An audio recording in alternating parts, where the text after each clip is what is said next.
Welcome to the RPGBOT.Podcast. I'm Ronald James, and with me is Tyler Kamstra. Hi, everybody. And Ash Eli. I know a bank where the wild thyme blows, where oxlips and nodding violet grows, quite the overcanopied with luscious woodbine, with sweet musk roses and egalantine. There sleeps Titania, sometime of the night, lullied in these flowers with dances and delight. Ash, I thought we already did the bard. Well, you pedant, that was Oberon from Midsummer Night's Dream. Written by the bard, yeah. Written by the bard, but we're talking about Oberon's home realm, the Feywild. Okay. So it felt guys, appropriate. Season 4. We're in Season 4, 20 plus episodes in all of the time that we've been doing this podcast. I think that is the first time that we've had a Shakespeare reading on the podcast longer than What You Egg Stabs Him. Oh, it's going to get better. I'm going to be quoting Shakespeare all the time during this. No, I'm just kidding. I'll probably do it once more at the end, but we'll see. We'll see how I feel. That's fair. Like, I don't know how to quote Shakespeare, but also talk about running games online for people. I'm looking forward to figure out what you come up with for that. It's going to be great. All right. Well, I think we've kind of done it. So actually, I'm going to point the finger. Ash, what are we doing tonight? Oh, we're talking about the Feywild. That mysterious realm that exists in a plane similar, but also in many ways different. The realm of dreams, one might say. The realm where fairies prance and hags make deals with unwary travelers, and the archfey play their never-ending game of politics with each other for nothing more than a whim. That sounds rad. Mm-hmm. Let's go there. Why do none of my games go to the Feywild? We don't have to talk about that now, but we're gonna have to come to it at some point. I would say the main reason is it hard. Feywild hard. It's hard to live in, or it's hard to run a game in. It's hard to run a game in, as we'll find out soon, because Tyler's going to be our info dump. There's not. Hey, he's the lore master. He knows what he is, but there's not a lot of information on the Feywild. It's pretty nebulous, and also the Feywild is supposed to be weird. And trying to make weird settings, like stuff that feels like a dream that isn't really consistent, doesn't ascribe to the laws of physics, can be really challenging for most TMs. Also, people who inhabit it are fundamentally chaotic in a way that a lot of DMs aren't really comfortable playing. The setting is difficult. There's not a lot of information on it. And the people who inhabit it are hard to roleplay as. I hear that, but I feel like if I wanted to go somewhere where I could jovially out-murder hobo my murder hobos, isn't this it? Yeah. Yeah. I mean, in the Feywild, you're more likely to meet a Fey who will be like, I'll help you as long as I can kill you, watch you die with my own bare hands, and then resurrect you. Can I do that? That'd be great. Get it over with. Wait. Ash, do you hear that? I think that's the Wayback Machine. Oh, yes. The Wayback Machine. You heard me warming it up. All right. So we're going to start with a brief glimpse into the past. Okay, so in terms of D&D timeline, like real-world timeline of D&D, in previous editions, the Feywild was simply called the Plane of Fairy, which is way too long. So I understand why they changed it to the Feywild. The Plane of Fairy has been around for a very long time. It dates back way, way, way previous, like prior to D&D. A lot of stuff here is taken from real world mythology. So like a lot of the named characters literally come from Shakespeare, Midsummer Night's Dream. A lot of the creatures like Fomorians come from Northern European folklore. There's a lot of stuff from Ireland and Scotland. A lot of creatures, brownies, redcaps, kelpies. I think satyrs may be like the only one I can think of that just comes from Greek mythology. So like it is very much a hodgepodge of fairies and various myths all thrown into this weird cartoony soup where they kind of hate each other sometimes. Yeah, the Feywild is kind of like, the reason why it feels like kind of a mishmash is it really is. It's sort of a combination of like fairy tales, like Western European fairy tales, specifically Celtic folklore. And that's especially true with like the Archfey themselves. Like the Archfey are kind of like the old gods of Celtic mythology. There was like the Danan and the Tuatha Danan. Can't remember off the top of my head, and I am sorry if I butchered the pronunciations of those. But yeah, so it's very much just like Celtic mythology land is what it feels like. Yeah. It's stories you tell your children to convince them not to go into the woods, because for some reason kids aren't afraid of bears, but they are afraid of like the will-o'-the-wisp dragging them into the bog and drowning them. So you work with what's available, keep those kids alive. Except for in D&D or in tabletop gaming in general and dungeon fantasy, we get to actually experience the Feywild. Yeah. So let's talk just super brief. Thank you, Quasit. Yeah, we actually have a person in the chat who's probably going to correct all of us on this. Tuatha De Danann. Yeah, Tuatha De. Am I pronouncing that right? I don't know. Tuatha De Danann. I can't. I don't know. I'm sure the internet. I'm sure I will hear about it from Quasit on Monday. Where can people tweet at you? At Graven Ashes. Any and all hate mail for the podcast. Yeah, I'm a racist apparently. Oh man. Wait, problematic. We're gonna move on quick. That Wayback Machine. Wayback Machine. All right. So really, we don't need to spend a whole lot of time in the Wayback Machine because very little has changed about the Feywild across editions. It really hasn't gotten a lot of attention in 5th edition. We got the Wild Beyond the Witchlight adventure, which, an entire campaign set in the Feywild.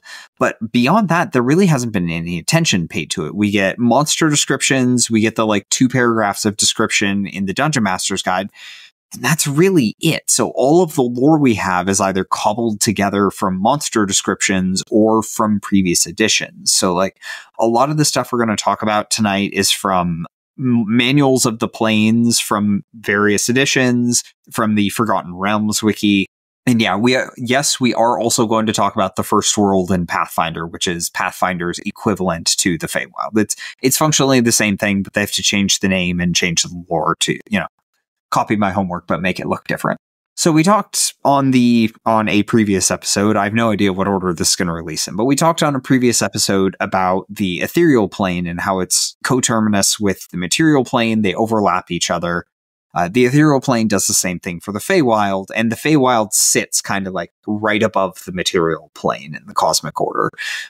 It is at least as large as the material plane. Everything on the material plane is reflected in the Feywild. Yeah, you can think of the Feywild, the material plane, and the Shadowfell, which we'll talk about another time, as like a sandwich, or maybe an Oreo. You got your gooey center, which is the prime material plane. You got the 2 pieces of bread, or cookie, I guess. And this metaphor got away from me real fast. But keep going. Yeah. It's got that sort of hard outer crust. No, I can't. I don't know where I'm going with this. But it tends to be dark in both the Feywild and the Shadowfell. Yeah, the Feywild is pretty on the surface, but it's dark in terms of its morality and how it deals with things. And the Shadowfell is ugly on the surface, but it has its redeeming qualities. But yeah, essentially, the Feywild and the Shadowfell are 2 polar opposites of each other. The Feywild is essentially the prime material plane if it had been untouched by human civilization, essentially. And that's why, unlike other realms that don't have one-to-one equivalent locations with the prime material, places in the Feywild and the Shadowfell will. So if you go to the Standing Stone area in the prime material plane, that same location on the Feywild might be a Feylord's palace or something like that. With the trees that were once kind of sparse and barren are now lush and multicolored and stuff like that. That same place in the Shadowfell might be a blasted heath with just misery and undead deadery, and yeah, you get the idea. But yeah, that's kind of the Feywild. The Feywild and the prime material plane are interconnected. And if something catastrophic were to happen to one, it would happen to the other. So the people on both planes are they're kind of, what is the word I'm looking for?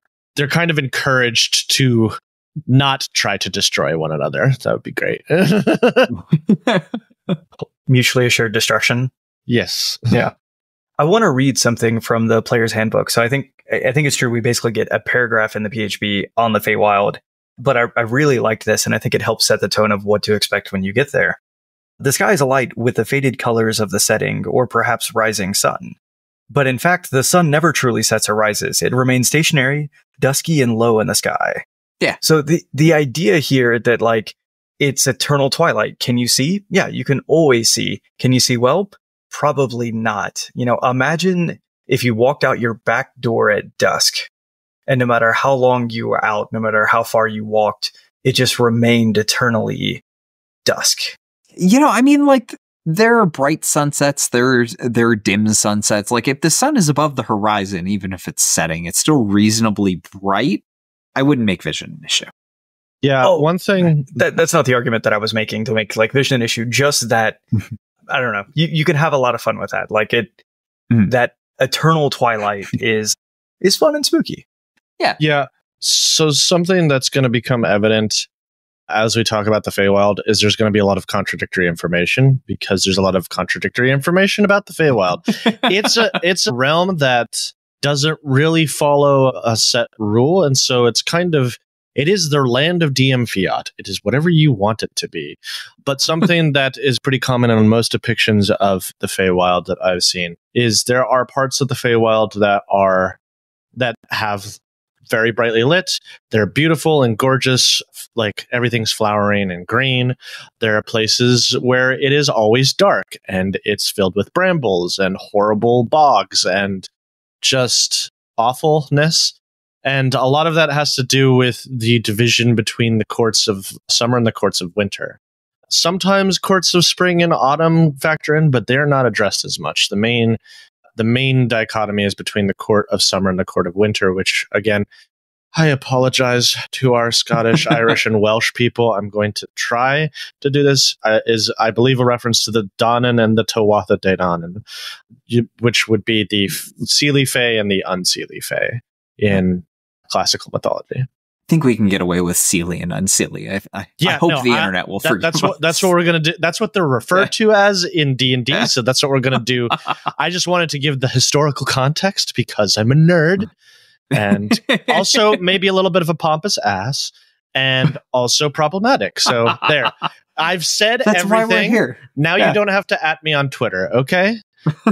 Is it Shay? Is it Shay Quasit? Did I pronounce that right? No, wait.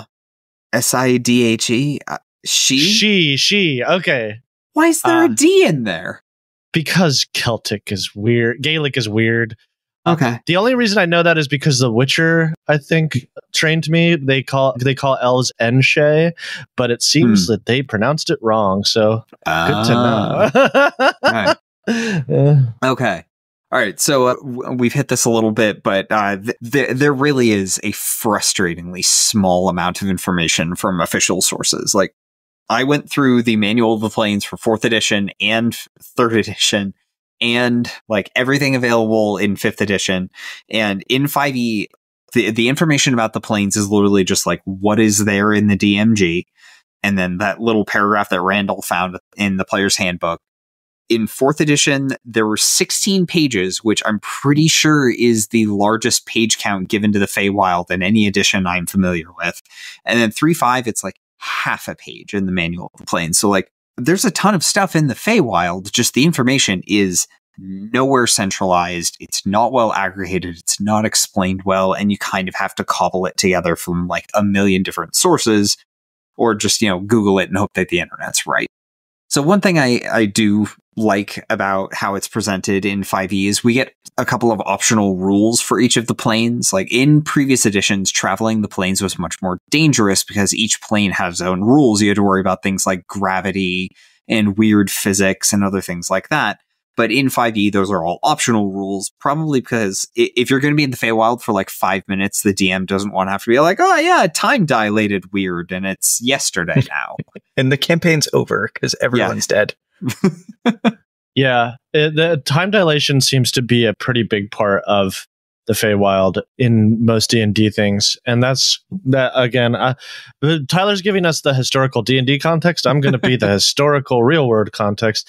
That Please. The reason why that is again goes back to those folk tales, like I believe the story of Rip Van Winkle, or different. Basically, there's a lot of stories like that where someone meets a fae or a fairy, is taken off to their realm, and they spend maybe a month or two with that person, and it's a great time, but they eventually miss their homeland, so they go back and find that 100 years has passed and everyone they know is dead.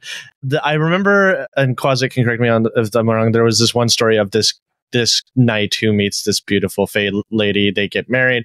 He goes back to her castle in the Feywild, or what we would call the Feywild, and he misses his family. So he comes home, and she says, "Okay, you can go home, but you have to stay on the horse. Otherwise, you won't be able to return to me."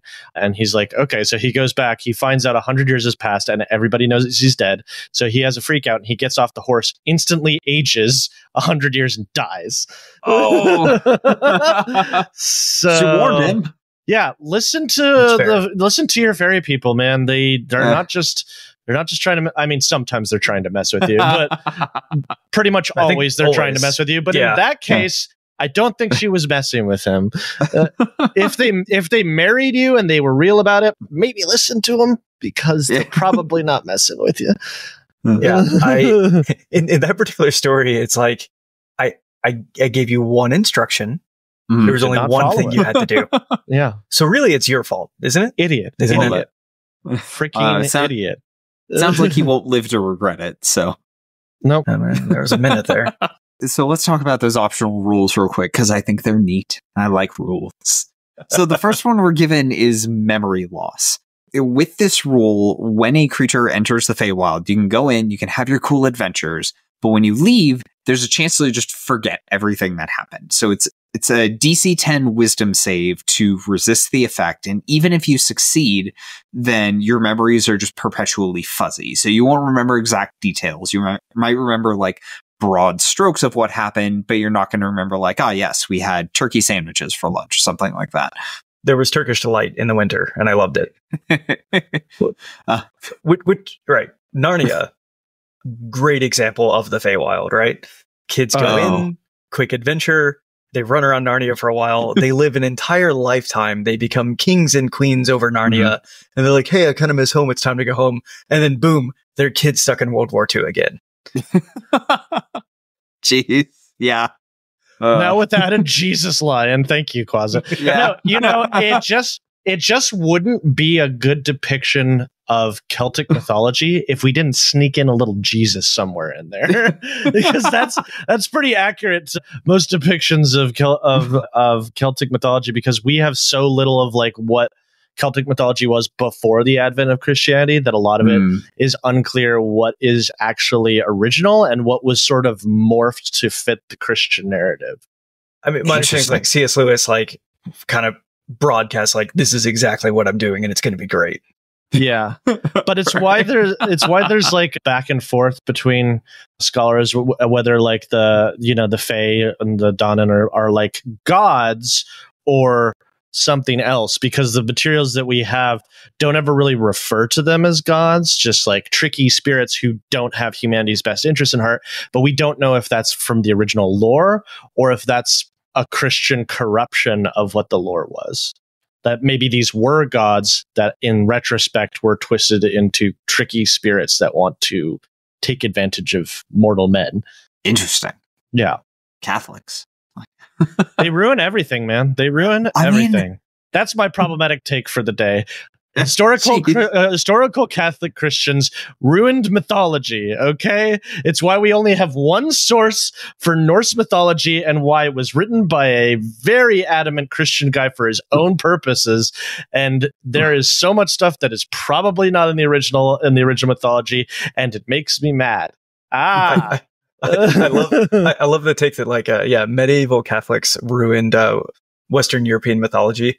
There's like a modern Catholic priest scholar sitting at home listening to this, be like, yeah, that's fair. To be fair, if there's a Catholic, they did also name all the demons. That's true. Thank you, Catholics, for giving us names of demons. That's good. But to be fair, if you're a Catholic priest listening to this podcast, you're probably not if you're playing D&D as a Catholic priest, I don't think you're allowed to do that because of Satan, but maybe I'm wrong. Yeah. That's I remember one day, like every once in a while, sorry, a few years ago when my Twitter following was a lot smaller, every time someone followed me, I would get very excited and go see who they were. Cause like, okay, who's in my cool little community that I'm trying to grow? And there was one day where I got 2 people to follow me and I was very excited about it. One of them was a practicing Catholic priest and the other one was a professional furry artist. And I'm like, that really shows the like dichotomy and range of this community. Or it was actually the same person just wanting to join on both accounts to follow. Look, I'm not going to judge. Yeah. Like, live your life. Don't hurt people. Okay, so back to rules and stuff. So we talked about the time warp. The Dungeon Master's Guide does actually have a table for how to handle the time warp. So you roll a d20. If you roll really low, time passes slower. If you roll really high, time passes faster. There's a 6 in 10 chance of nothing happening. So it's like, it's a good starting point, but honestly, if you as a DM are going in, just like, what if I just randomized how time flowed for a little bit? What would happen there? Like, you are a much braver DM than I am. That's not a good idea. Don't do that. I disagree with you. I disagree with you whole-throatedly. I think it is a fantastic idea, especially if you're going to be dealing with the Feywild a lot. It's just it's a risk every time you go to the Feywild. Stuff is weird, and be okay with breaking your game a little. I think it's great. Like if you go to the Feywild to try to get a MacGuffin to beat the master. Beat the big bad evil guy who's sent on conquering the world. And you roll, it's like, oh no, 100 years passed while you guys are in the Feywild. Guess who's now in control of the world? It's the big bad evil guy. I think that is adds a lot of tension and drama to the situation. But obviously, that's a session 0 conversation you need to have with your players. Yeah. What you just said is exactly why almost every 5e module has ignored the Feywild. That is true. Imagine in the middle of our Dragonlance campaign, you find a way to trip into the Feywild in Kryn, and then you come back and it's like, oh yeah, Takesis runs everything. The Dragon Queen has won. Everyone you loved is dead. Kalamon is now like a resort for Draconians. Well, hey, so that sounds like the start of a really fun and interesting new campaign. Just saying. I'm just a little bit too sadistic. I don't know. No. On the flip side, though, I feel like if that's the game you want to run and everybody's there for it, like that would make an amazing campaign. But you would intentionally have to structure it where the story you are looking to tell. I'm going to say this differently. If you have a story you're looking to tell, I worry you're not going to be able to tell it randomly rolling on this table and letting things fast forward decades at a time. Yes. Yeah, yes, maybe agreed. Randomly rolling on a table is not the way to go. I think you should probably have in mind what you want your time dilation to be. Fiat, or at least have a table that you're okay with it rolling on any one of those things. So maybe not like 100 years, maybe like a month or 2 passes. But Quasit made a good point. And a lot of depictions of the Feywild, there are natives to the Feywild, like Archfey and other people, who can help you deal with the time dilation. So if your players are worried that on returning, the time dilation is going to mess up their plans, then the answer is, okay, we can't leave the Feywild until we can find a way to guarantee that when we come back, everything won't have gone to crap.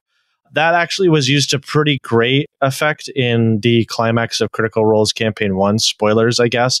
The players were basically on the eve of the final battle, and they were really hurting for resources. So they decided to go to the Feywild to try to heal up and stuff. And they had befriended an Archfey there. And they were like, hey, can you ensure the time dilation is only like a minute when we come back? We're going to if we take a long rest here. And he said, sure, I'll do that, but you have to do something for me in exchange. Yeah, and of course. So that's a way you can do it. And it's without just ignoring the fundamentals of the Feywild entirely. The Fey, like devils, love them some deals, man. Just be careful when it comes to Feylords because they don't always hold up their end of the bargain. That's the difference between devils. Devils are contractually obligated to be honest and follow through on their deals. Fey, it's just Scout's honor, I guess. They will help you for as long as it suits their whims and entertains them. That's the big thing. I know we kick alignment all the time, right? But it's lawful evil devils, chaotic whatever archfey. That's the thing. I don't like the difference between the Seelie and the Unseelie Fey is very, very nebulous. Like the Seelie are described as still very chaotic, but they'll still try to help every so often as long as it entertains them and suits their purposes. Unseelie Fey, Unseelie Fey, you should just never trust. They will always go with what messes with you the most because that's what they find the most entertaining. The only time that they will ever not do that is if they feel threatened and they don't have an easy way out, or if helping you would be the more entertaining option. Yeah, so Closet's pointing out, like, there is kind of this theme of, like, the Fae don't lie. There's, like, a strong undertone of that throughout mythology. Yeah. I will say, I love that. And at that point, it is a lot like the devils, that they're contractually obligated to what you agreed to, but what you think you agreed to and what you actually agreed to may be two very separate things. Yeah. I love that. Yeah. I love that for this. That is very true, because it is true that, like, I mean, again, it depends on the depiction and the Fae that you're dealing with. Unseelie Fae do like themselves some lie. Seelie Fae are more difficult because they will tell you the truth, but in a warped and twisted way, in a way that feels like a lie of omission, or maybe they didn't give you all the information you needed. So where it's like, I told you that you would find your answer. I didn't tell you it was going to be the one you wanted. Stuff like that. We didn't say what question. Yeah. What good was that to me? Yeah. You just have to accept that any sort of deal or chat that you have with any sort of fake, especially archfey creature, is going to be sort of a monkey's paw situation, where it's like, they'll take your exact wording of the request. It's like, okay, yeah, I'll do that, but I'll do it exactly as you requested it, and not in the spirit of the request, but in the literal of the request, sort of thing. And again, that's contributes to why the Feywild isn't depicted as much, because that can be hard. Trying to tell a lie that isn't a lie is hard for most people. Yeah, you really have to work on that ahead of time, and almost. Like at the end of the session, what is it you're trying to get them to agree to? You spend a week working out that contract to open up the next session, and then your players blow it up, and you're like, "We're leaving the Feywild. We're never coming back here." Oh, that's really great. Quasit just gave a really good example. I'll give you what you want in exchange for 1 minute of your life, and you find out that the 1 minute was the minute you were born, which means you're no longer alive. So technically, they told the truth. They just weren't specific about it. So it's always it's like with Wish, when you're worried that the DM is going to take the literal example of your wish. You want to make sure you cover all your bases when dealing with Fae. Okay, so I feel like we've spent a long time talking about the Feywild, both in real world mythology as well as in 5e. I want to ask the question: Pathfinder First World, how much like it is it? Is it all the same story? Is it everything that we've been talking about? Just bring it over to PF2, have some fun. So it's the lore is very different from D&D. So in D&D, like the Feywild and the material plane have probably been around for the same amount of time. Creatures have moved back and forth between them over time, and stuff has happened. But the like overall makeup of the multiverse has been static. In Pathfinder, the First World was essentially the rough draft for the universe, the material plane. Like, the gods were figuring out how to be gods, how to make stuff. And they're like, okay, we're going to make physics, I guess. We're going to make life and ideas and all of these things. Very much like a college student's folder of, like, homework assignment, final, homework assignment, final. That is the Feywild, all jumbled up. So, like, there are parts of the Feywild where physics doesn't work right because the gods hadn't figured out how physics works. There are parts of the First World or Feywild? First World, thank you. Yeah, like, it's hard to shake that habit. So it's very easy to, like, as a GM to go into the first world and say, like, okay, I need, like, a discrete place. Like, I need a walled canyon where the players can explore. And you can just say, like, oh, yeah, you have found this forest that's floating upside down above the rest of the first world, and gravity is backwards. So you're stuck on this island upside down. Why do I want it that way? Don't question it. First world. Cartoon logic. I don't know. Let's see. So the lore also talks about the inhabitants, like, having some limited ability to shape the nature of the first world. So, like, very, very powerful creatures can just be like, reality is what I want it to be in an area around me, much like Limbo in D&D. But most of the inhabitants generally like the chaos, the uncertainty, the fact that the world is rough and crazy and unpredictable. So, like, if you as mortals come in and start messing with things and try and stabilize the first world, the locals don't like that and they're going to retaliate. In general, it's just a crazy, wacky place. I would go adventure there. Randall, I've run you through A Fistful of Flowers. The sequel adventure features a portal into the first world where first world logic starts to bleed into the universe, and things start going a little wacky towards the end of the adventure, and your job is to close the portal. And, like, the lore for the first world talks about this too. Portals will occasionally open between the two planes. When that happens, the universe becomes more vibrant, crazy. Plants do weird things, like, everything's bright colors and unusual. And then conversely, in the first world, the other end of the portal starts to stabilize much more like the universe. So people on both sides of the portal, very upset that this is happening. But depending on what, depending on what kind of Fey you find, like, local to the portal on the other side, they're going to respond differently. Like, in a lot of cases, they'll just come through the portal and be like, I don't know whose fault this is. I'm going to kill everything. Yeah, what's funny to me in this is, like, the Leshies leaping through the portal to make the first world not become like the material plane. Like, oh, you know, these trees, they're turning green and growing up. I can imagine people in the first world looking at the Leshies be like, no, these guys are cool. Yeah, yeah, you'd hope. Yeah, let's hang on to these. Let's have more of these. But I don't know, that oak, absolutely not. Yeah. We're not doing that here. Okay. And so ultimately, it sounds like we're really arriving, like, we want the world to feel the same. We want adventuring in the first world probably to feel a lot like adventuring in the Feywild. It's just that the lore of how we got here is different between the two systems. Yes and no. I'd say the first world is probably a little crazier than D&D's Feywild. Like, D&D Feywild has fixed rules that apply across the entire plane. Like, it has physics that you can understand. It has logic that you can understand. First world, it's very much somewhat. Yeah. Well, understand somewhat. Yeah, that's fair. The first world, like, the rules change from place to place. Like, depending on where you are in the first world, like, you could just have to relearn how movement works. Okay. And so if we're saying that 5e's Feywild is a bit like Narnia, including the fact that we're going to bring mythology from other places in, we might say that first world is Alice in Wonderland. Yeah, that's pretty close to it. Yeah. Well, gosh, it's kind of a fuzzy line. Like, Alice in Wonderland is a great example of the Feywild, or really just any fairy story. It's like, there are parts of Alice in Wonderland that you could definitely say, like, oh yeah, that's some first world logic there. Perfect. Yeah. Good enough for me. Okay. So I am an adventuring party. I've heard about these famous adventurers that were in a pinch and needed a long rest, and so they leapt into the Feywild hoping that a patron they'd worked with previously might let them take a long rest and then go back a minute later.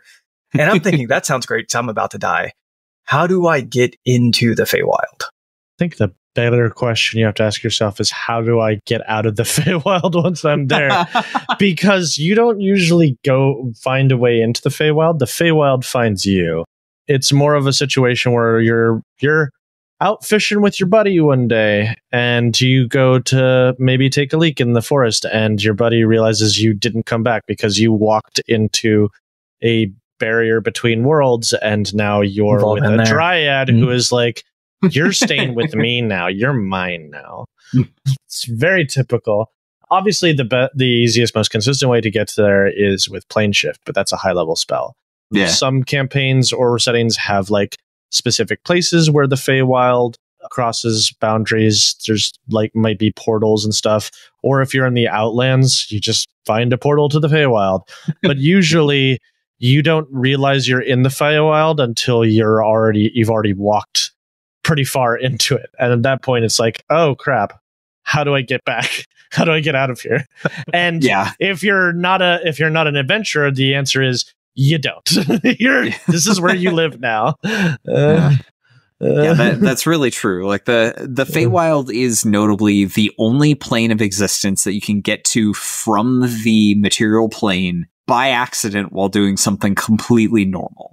Various sources talk about this, but in natural places that haven't been touched much by like intelligent life, the barrier between the planes can become thin enough that you can just walk through a place and there you go. Like Ash said, a ring of mushrooms could appear, and that could just be a portal to the Feywild, and just like you step through it, you keep walking, you think nothing of it, everything looks the same because the Feywild can look very similar to the material plane, and as you go, you turn around, and it's like, oh look, there's a Cheshire cat there. What's going on? Yeah, and Quaza makes another good point. You can't even rely on your friend to notice you're gone sometimes, because the thing Fays love to do is that once you are in their clutches, they replace you with a doppelganger.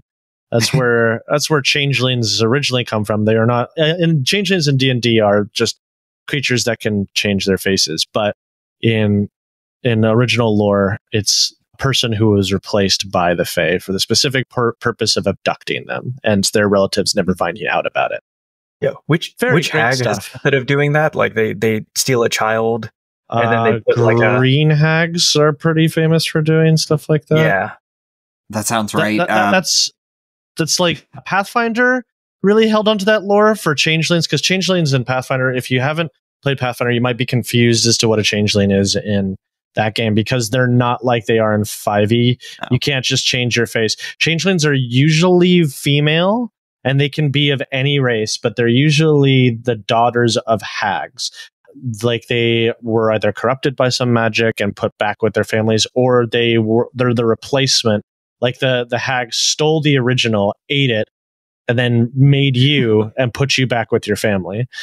And you're destined to hear the call and return to your hag mother and become a hag. You can ignore the call, but it becomes harder and harder to resist. I know this because I played a changeling in Pathfinder 1, although my hag mom turned out to be very nice and very loving and just wanted me to be my best self, so it was great. Was your best self also a hag? No. Yeah, okay. She didn't make me turn into a hag. She was kind of cursed with being a hag, but she was a very beautiful hag. She wasn't like, the typical depictions. So she was something completely different. But it was great because I was worried I was going to have to kill her because I knew about hags. And it sucked for my character because she ran away from home because the family that her hag mother put her with were awful to her. Very bad. So it was nice I think she had a loving mother. It's just from the last person you would expect to be a loving mother.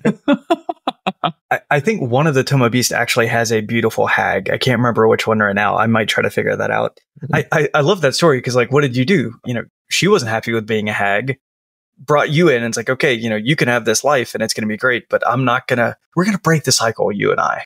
Well, she was cursed. And that's beautiful. I don't want to get too far off course, but she was cursed by something that we're still trying to figure out exactly how it happened, but she's sort of like a combination of a dryad and a hag because she's bound to this tree and she can't leave the forest. And some people tried to kill her and my dad. They succeeded in killing my dad. And so to protect me, she sent me to live with the foster family. Nice. So yeah. It was a beautiful little story, a beautiful little reveal. Nice subversion. Right. So speaking of cool creatures, how about we talk about some creatures native to the Feywild? Oh, they're my favorite. I love Fey. Boy, there's so many of them. I know. We should really do an episode just about Fey because there's so many. Have we not done that? Okay. No, we have not. We've done others, but we have not done Fey. Yeah. Okay. All right. So future episode on the Fey. All right. So just some very notable creatures that people run into frequently in their games. Elves, originally Fey, came from the Feywild, depending on which edition's interpretation. In the current 5e lore, Eladrin are native to the Feywild, spent too much time on the material plane. Some of them became elves. Goblins and hobgoblins and bugbears, like all the goblinoids, were originally Fey creatures, which is why the updated stats, they now have the Fey ancestry trait. And like they basically had different roles. Like goblins were still like live out in the wilds and generally uncivilized. Hobgoblins were basically humans, the equivalent of humans within Fey society. Like there were a lot of them. They lived in cities. They lived in the Fey courts. They did all things that humans do. And then Maglubiet was like, hey, I'm raising this big army of goblins and I need somebody slightly taller than goblins to command the goblins. Hobgoblins. So grabs a bunch of hobgoblins, marches the army onto the material plane, loses whatever war that was, and was like, I give up. You guys live here now. I'm bringing you all back. Yeah. So, should we list some famous Fey? Besides elves, there's also everybody's favorite hags. Everybody loves a good hag. Pixies, sprites, brownies. There's so many different types of like little fairy. We would be here all day if we had to do it. Strangely, unicorns are Fey, I think. Or no, they're celestial, aren't they? Yeah, they're celestials. Right. Okay. I think they should be Fey. Anyway, blink dogs are also Fey, if I recall correctly. Satyrs are also Fey. There are some others that I'm blanking on right now. We already mentioned hags. Centaur sags, you already said. No one hags. said centaurs yet, right? Centaurs, red caps, mean locks, Fomorians. Fomorians, that's the one. That's the one. Yeah, Fomorians are really interesting. I'm actually not familiar with that. Tell me about it. So Fomorians are like giants. Give me just a second. They're like messed up Fey cyclopses. Yeah, Cyclopes? Yeah, let's see. Yeah, the elves remember when Fomorians were among the most handsome of races, possessed of brilliant minds and unrivaled magical ability. That physical perfection did not extend to their hearts, however, as a lust for magic and power consumed them. The Fomorians sought to conquer the Feywild and enslave its inhabitants, claiming those creatures' magic for themselves. When the Fey united to defend their realm, the Fomorians fought them and were subjugated to a terrible curse. One by one, the giants fell as their bodies were warped to reflect the evil in their hearts. Stripped of their grace and magical power, the wretched horrors fled from the light, delving deep below the world to nurse their hatred. Into the Feydark. Should we talk about the Feydark? Yeah, let's talk about the Feydark a little bit. I don't actually know all that much about it. Do you know things, Ash? This is one where I'm kind of at a disadvantage because there's so little information about the Feydark. But essentially, the Feydark, in its simplest of terms, is the Feywild equivalent of the Underdark in the Prime Material plane. We talked before about how the Feywild is very much a mirror and reflection of the Prime Material plane. So the places that the locations that exist in the Prime Material plane have a equivalent in the Feywild. And so their logic presumes that there's an equivalent to the Underdark, and that is the Feydark, where the nastiest creatures live. Creatures like Fomorians, blink dogs, Tyler's favorite phase spider. Phase spiders. They like hanging out here. Makes a lot of sense. Yeah, it's like the Underdark, but just all the bad Fey. Sometimes I've heard that sometimes mind flayers find their way here, but the stink of arcane magic makes it hard for them to live there because arcane magic is literally everywhere in the Feywild. So you won't run into them as much as you would in the Prime Material. That makes a lot of sense. Okay, so I want to dip into Pathfinder here because Pathfinder has some like Pathfinder's got really cool creatures. They've got a lot of cool creatures. Like there's a lot of overlap. A lot of the like same iconic Fey from mythology are going to be there. Same names, a lot of the same concepts because Wizards of the Coast can't put intellectual property on real world mythology that's hundreds of years old. So a lot of those things exist. Something that I thought was really cool, like the River of Souls is this whole huge thing in Pathfinder lore. Like souls start from the Forge of Creation, which is the Pause of Energy plane, and goes down through the first world, the universe, the netherworld or the Shadowfell, and then into the void. And like that cycle basically powers the multiverse. the creatures native to the Feywild aren't part of the River of Souls. Like they don't have the kind of souls that get judged by the God of Death and then sent on to the afterlife. So they're just detached from the whole like mortality cycle. So instead of being mortal, if a creature native to the first world dies, they just reappear 10 days later. So literally, like, death has no consequence for them, but if they leave the first world and die outside of the first world, that's it. Like, they're just gone from existence. They have no afterlife, but they are functionally immortal as long as they stay on their world.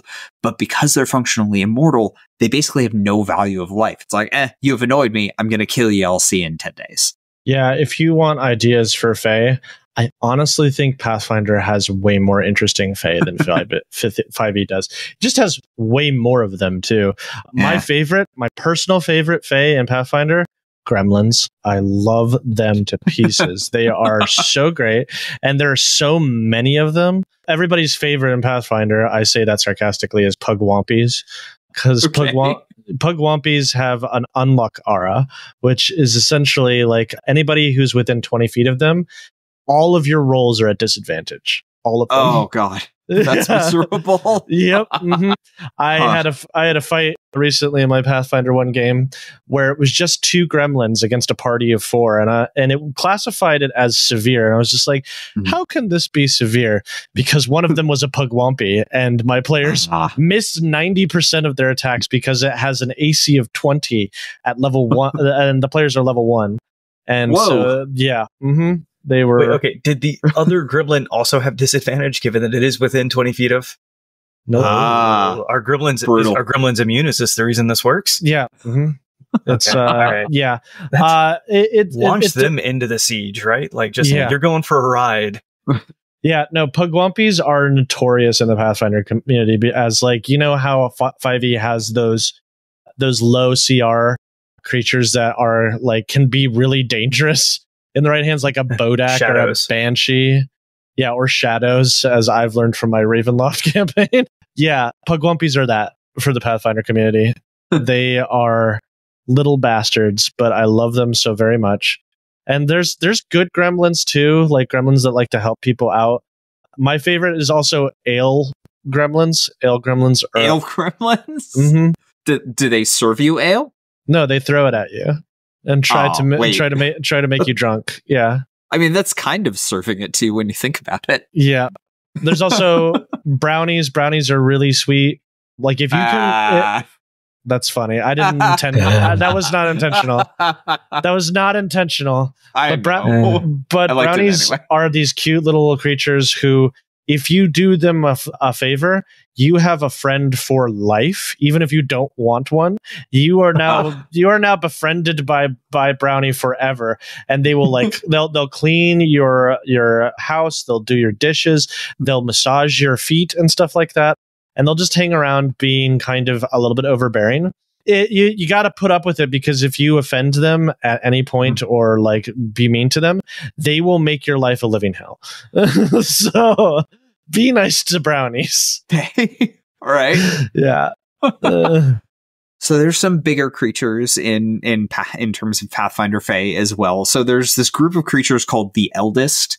They're demigods native to the first world, and there's an unspecified number of them. Like there's a few that are known and established in the canon that appear frequently, and then there are others that are like loosely mentioned a couple of times, and then it's outright stated like there are other Eldest that are just like so far from the universe that they never interact, so mortals have never met them.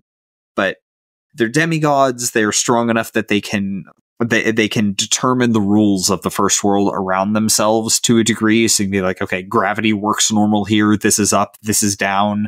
All of those things. They're powerful enough that you can worship them and get spells as a cleric, which is neat. And one of the cool things about worshiping them is like, in Pathfinder lore, you worship a deity, you die, you are judged by the god of death, and then sent on to the afterlife, chosen for you by your deity, or if you don't have a patron deity, stuff happens. But if you worship the Eldest, you get reincarnated as a Fae of whatever variety best matched your personality in life. So like, if you like to party and drink and play music, you might spend eternity as a satyr, which honestly, that sounds kind of sweet. Yeah, I think that's my most likely outcome. Satyrs are deviant perverts, so maybe not. Well, okay, fine. Just saying. Just watch. I'm going to come back as a brownie. Just like do nice things for other people for eternity. If anybody's coming back as a brownie, it's Tyler, 100%. But yeah, it is funny how there's centaurs and satyrs, both of which are very Greek, not Celtic at all. So yes. So that's very funny. Okay, gnomes. We have to hit gnomes. So I really like Pathfinder's gnomes. I have always found gnomes in D&D to be pointless. I do not think that they need to exist. They're not conceptually distinct enough from halflings that they need to be there. Anything that a gnome does in D&D lore, you could swap that for a halfling, would be basically exactly the same. Halflings don't wear the funny hats. Tyler's hot take for the day. God. You're going to get so many gnome lovers on your tail. Yeah, that's fine. Sure, bring it. Now, Pathfinder gnomes, very cool. They were natives of the first world. Something happened, and like the answer to what that was is actually multiple choice. Like there are multiple stories that I've read that say like they think it might be this, not sure.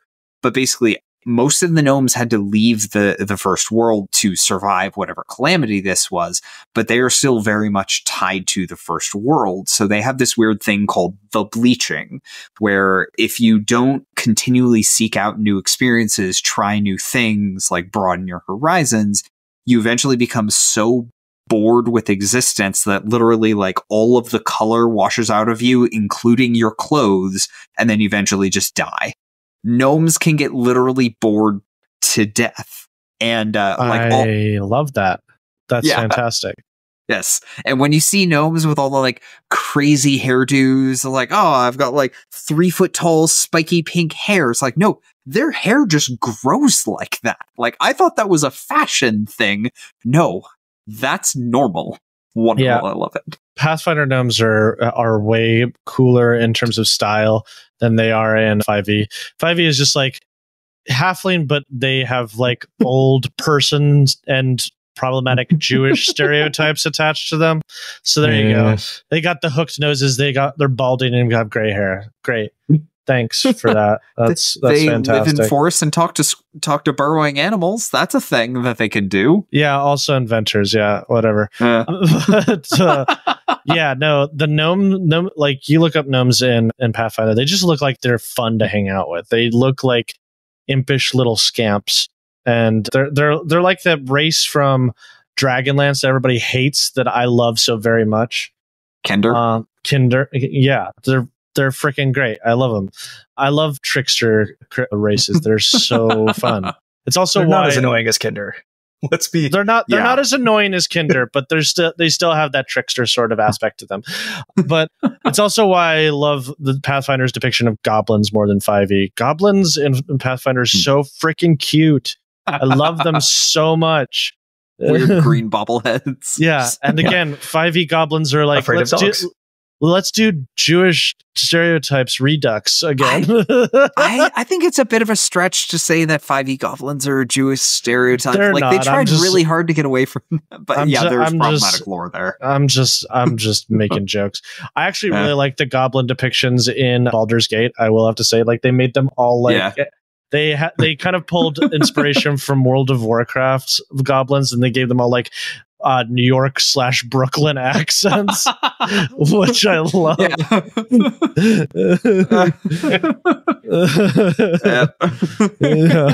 Okay, so no. I'm sorry, it wasn't Brooklyn accent. They gave them Cockney accents. That's what it was. Yeah, I feel like Cockney accents are like the easiest go-to for. That's the thing. Like, if you like weird depictions of goblins, I know we're way off topic, but yeah, World of Warcraft I think does a really good job of that.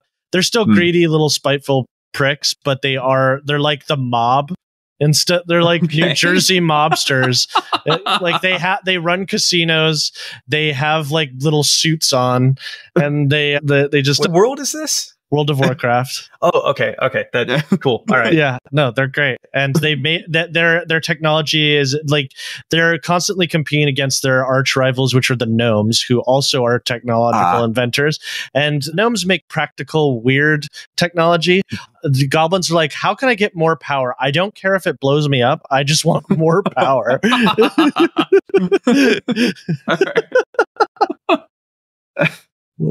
Okay. All right. So let's talk a bit about the Unseelie Fae and the Seelie Fae, whichever order, doesn't matter. So this is something weird, and this is taken from real world mythology. So Ash, I'm hoping you can fill in some gaps for me, because I don't have a great understanding. Oh no! Quick, pull up Wikipedia. So the descriptions in like the various D&D rulebooks that I dug through studying for this episode, Seelie Fae are the more friendly of the two, but that does not mean that they are good. In the Forgotten Realms, Titania, however her name is pronounced. So I think the agreed upon pronunciation is Titania, because that's how it's pronounced in Shakespeare. But there will be people who argue that it's Titania, and they're wrong, respectfully. On this podcast, Titania. All right. So Titania, Queen of the Summer Court, Queen of the Seelie Fae, is the friendlier of the two. According to the Forgotten Realms wiki, she is actively good aligned, friendly, helpful. I mean, she's a fae, so she's probably up to some tricksy nonsense in general. But outside of that one source, I have found basically no suggestion that she is good aligned. She is friendly, maybe helpful, but she's still a fae, and she will probably help you as far as it entertains her, satisfies her whims, whatever. But my general understanding of the difference between the Seelie Fae and the Unseelie Fae is the Seelie Fae view mortals as interesting novelties, playthings, like, okay, as soon as I'm bored with this, I'm going to go find something else to play with. The Unseelie Fae view mortals as food. Yeah, or just like something to play with, and torment and torture. That's kind of the Unseelie's whole deal. If you're looking for alignment based descriptions, it doesn't really fit, because I would say you can't really classify Seelie Fae as chaotic good. And by the same token, you can't classify Unseelie as chaotic evil.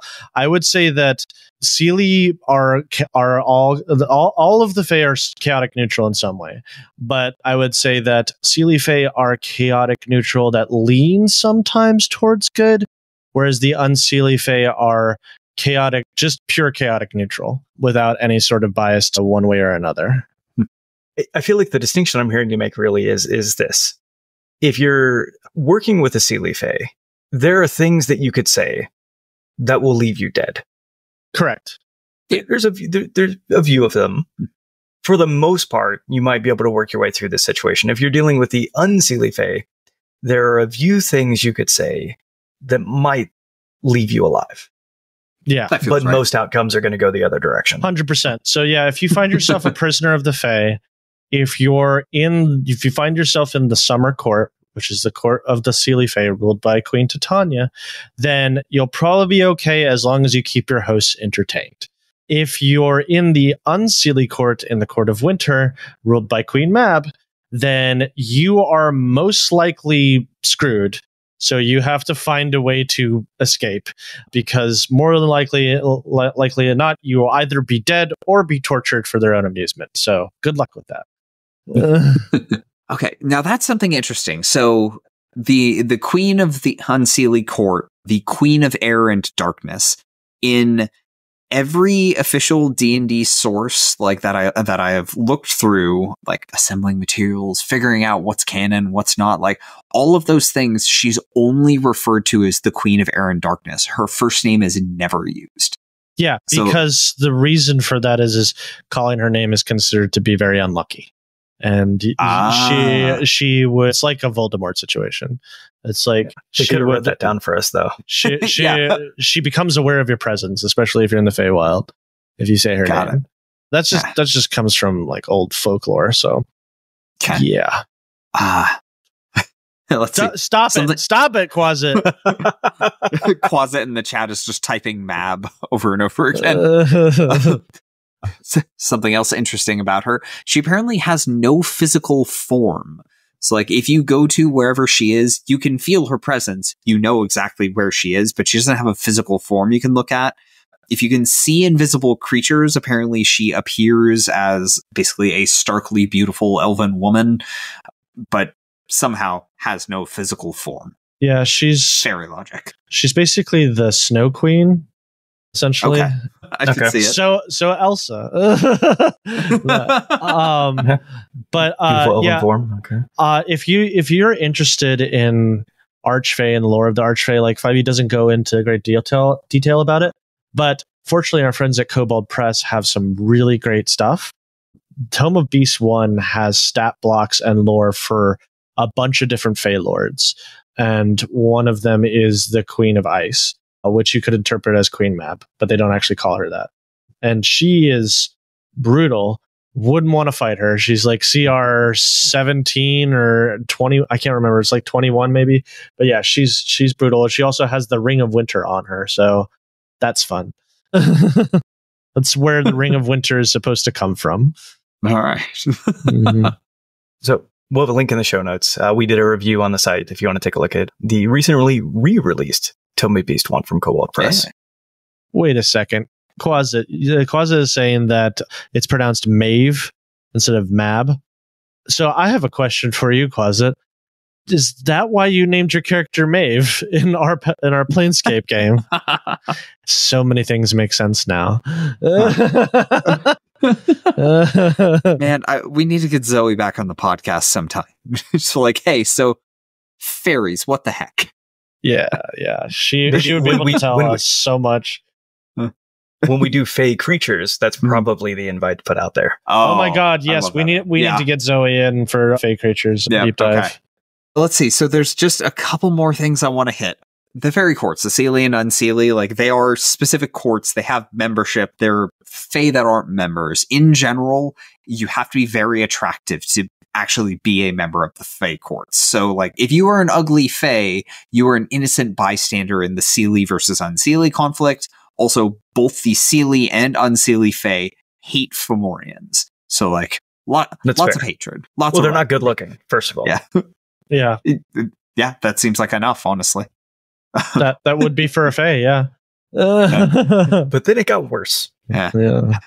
Okay, so we talked about the Feydark briefly, both in the first world in Pathfinder and just in the Feywild. Like we don't have a whole lot of detailed specific places of interest. Like because these realms are morphic and changing and crazy and time doesn't work right, it's really hard to be like, oh yeah, there's a city right here that you can go to and it's stable for whatever reason. Like that's really just not a thing. So we don't have any like permanent detailed locations.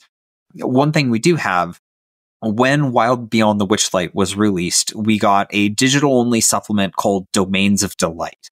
Now, this gave you a system for semi-randomly generating a Fey domain. So we talked about the Domains of Dread. We did a whole episode about it. And it's basically the inverse of that. Like it is a nice place to be. There's some Fey in charge of things. Like the PDF is available on DM's Guild. We'll have an affiliate link in the show notes. It's been a while since I've looked at it, so I don't remember the exact specifics of how it works, but go check it out. One warning I will give you, they optimize the PDF horribly, so it will just eat memory on your computer while it's open. You can also find it on D&D Beyond now. Oh, is it on there? That's fantastic. Mm-hmm. All right. That's probably a better way to read it, honestly. All right. We have a question of the week this week. This week, our question of the week comes to us from Mike DB via email. You talk a lot about 3.5 in the Wayback Machine and what we can learn from it. What are some things we can learn from 4E and bring to our 5e games? How to disappoint people. No, I was good at that already. I don't need another edition for that. Yeah, the short answer is nothing. No, I'm just kidding. So there is one or two things that you could take from 4E. The biggest one that I would say that I use quite a lot is skill challenges. Skill challenges were a really great addition to 4E that 5e for some reason got rid of. I think it was a really good idea. So for those who are unfamiliar, skill challenges are a type of thing that is like a group effort to overcome a certain challenge. And basically like you put a situation in front of them and you ask the players how they would go about fixing this challenge. Like a classic example would be a ship caught in a storm. And so you ask players, okay, what do you want to contribute to this skill challenge? And a player might be like, oh, I'm going to see if I can use Arcana to sort of regulate the winds with my magic, sort of thing. So you have them roll. You set the DC based on how much you think that the skill could feasibly contribute to the situation at hand. And essentially, it's like a death save. You are trying to get 3 successes before 3 failures, or however many successes you want, depending on how challenging you want the skill challenge to be. It's very fun. It allows players to get creative with their solutions, and it allows players to feel like they're doing teamwork to solve a problem. And it's not just like, you're the face, you go and do the thing while we just sit here and look pretty. It's a way to get everybody involved on one task rather than just nominating the one person who's good at the specific thing.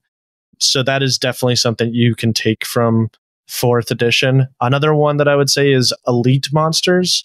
Elite Monsters, the rules for 4E were pretty good about it. It's like they're optimized to be one-on-one fight. We kind of have that with Legendary Actions, but watch any of Matt Colville's videos.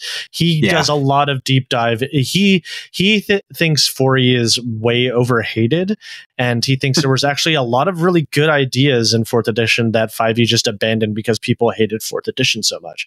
But he has some really great videos on taking the good parts of 4th edition and making them work for 5th edition to make it more interesting. And that's part of what his Strongholds and Followers stuff. If you read his Strongholds and Followers book, a lot of the systems he uses that are pulled directly from 4th edition. Yeah, honestly, Matt Colville is going to give you much better advice than we could because he has spent so much time talking about this. Mm-hmm. There are a couple of things that I did really like in 4th edition. The clearer sense of pacing, like at-will encounter and daily powers. Everyone in your party had those things. They recharged when you thought they did. The way that daily powers worked, like you had enough to get through an adventuring day if everyone, like generally you would only use 1 daily power, maybe 2, between the entire party in an encounter. And that was how you like got through the day. If you used too many, you were resource starved later. And that sense of pacing, like they kind of tried to do that in 5e with the adventuring day, but it is so hard to fit 6 to 8 encounters into an adventuring day that it just hasn't worked. The pacing was better in 4e, and I wish we could retain that. Also, just like they did a really good job naming powers and stuff to make them sound really exciting. Like, yeah, the progression from what I've heard of people who played 4th edition felt good. The big issue was that all of the classes felt really homogenous because everybody had the same kind of power. It was just reflavored differently.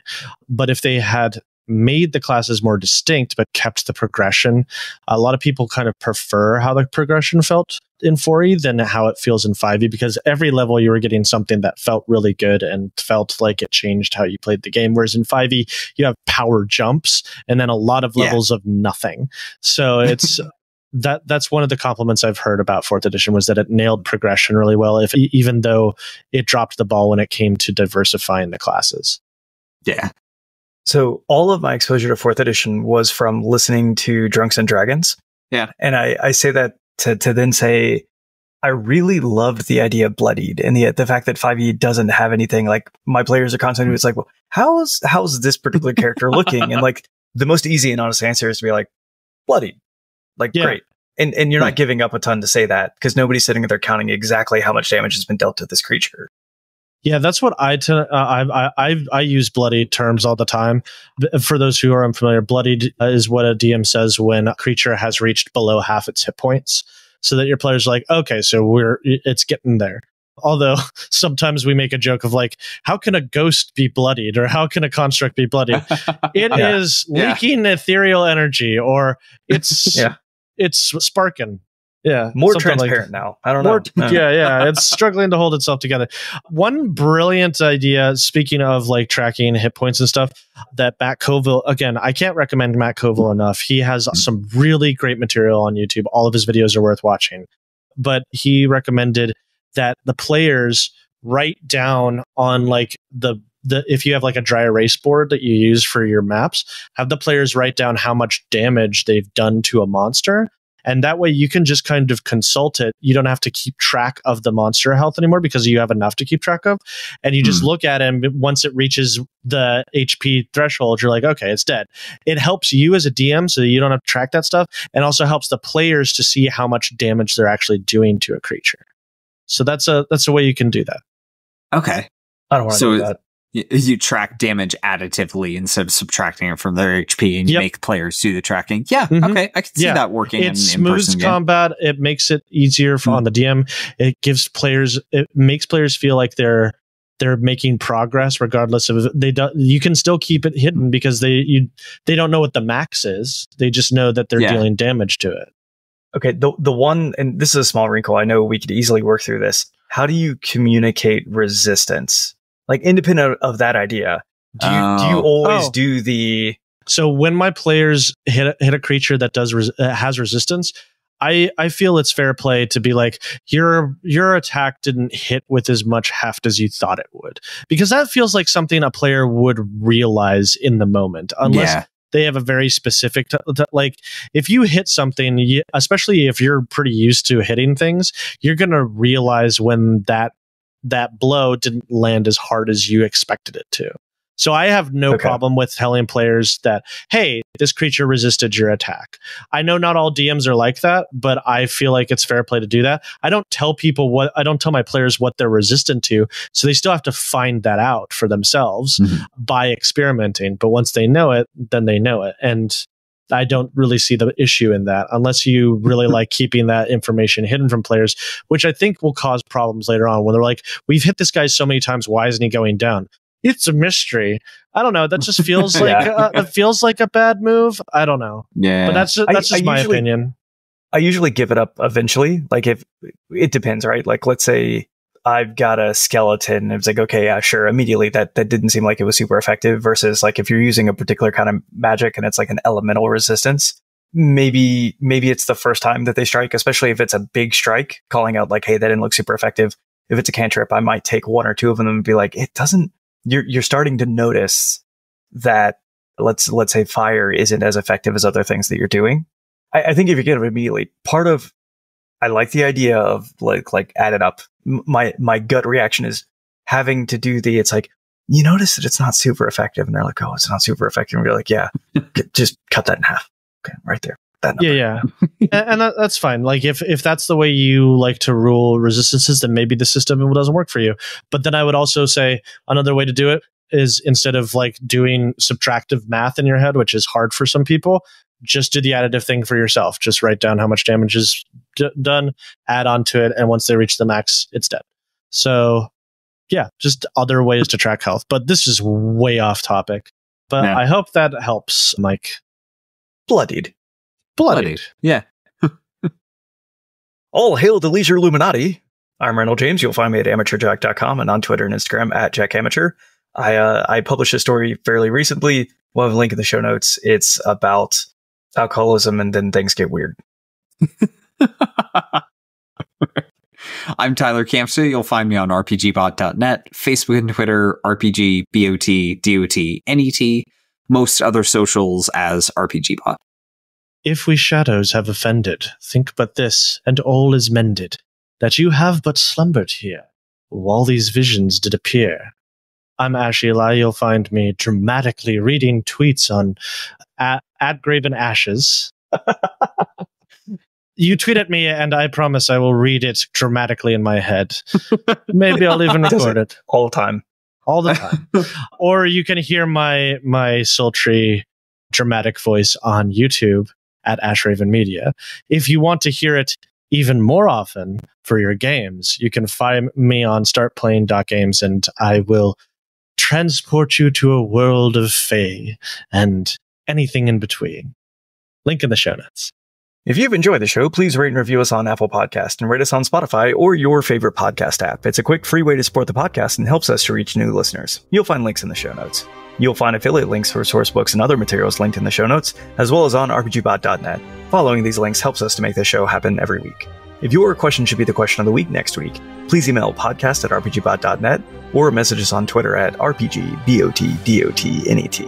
Please also consider supporting us on Patreon, where you can find all kinds of great rewards. At any tier, you'll get early access to RPGBot content and polls for future content. At our $3 tiers, you'll enjoy your choice of ad-free access to RPGBot.net, or ad-free podcast episodes and access to live stream podcast recordings. At our $5 tiers and above, you'll get all of that, plus access to the RPGBot.Discord.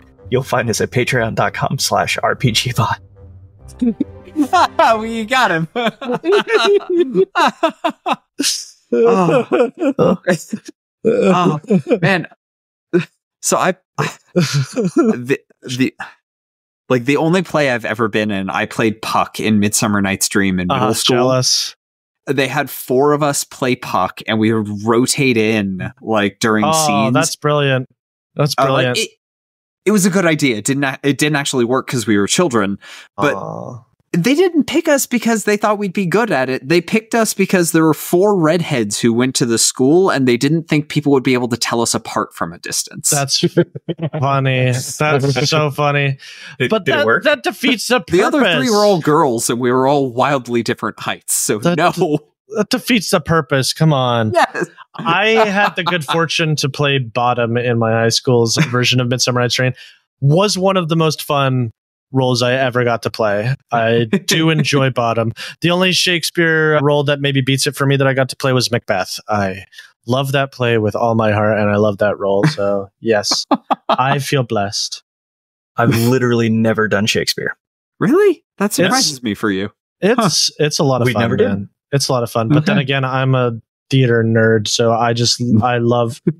When my parents took me to Shakespeare plays in Vancouver, they have a Shakespeare festival every summer in Vancouver, British Columbia, and it was my jam. I love that stuff. I can't remember the name of the one act. The closest I've ever come to doing Shakespeare, it was a one act about putting on a high school show where my character was the character playing Richard III, who was way super over the top into it to the point of being obnoxious. That is a weird circuitous role. If I can find, no, it was a great one act. I loved it. Basically the whole thing was everything going wrong, and the director just trying to get everybody out there to do the right thing. And then at the very end just goes on a rant laying into every high schooler who's part of the show. And then at the very end, somebody from the audience kind of calls out, it's oh yeah, that was a better speech than last year. I'm looking forward to next year. Because apparently this is how every high school show goes. Oh, love that. You just reminded me. So if people are still listening to us and you are a theater nerd like me and you like Shakespeare, I have a show to recommend you. It's a little Canadian show that not a lot of people remember called Slings and Arrows. And it is about a Canadian theater festival group that puts on, and it's the process of putting on different each season has a different play that they're putting on. The first season was Romeo and Juliet, the second season was Macbeth, and the third season was King Lear. And it's a fun, quirky show. You can actually find all of the episodes for free on YouTube, so check it out. All right. We'll have a link in the show notes. All right, that was fun, guys.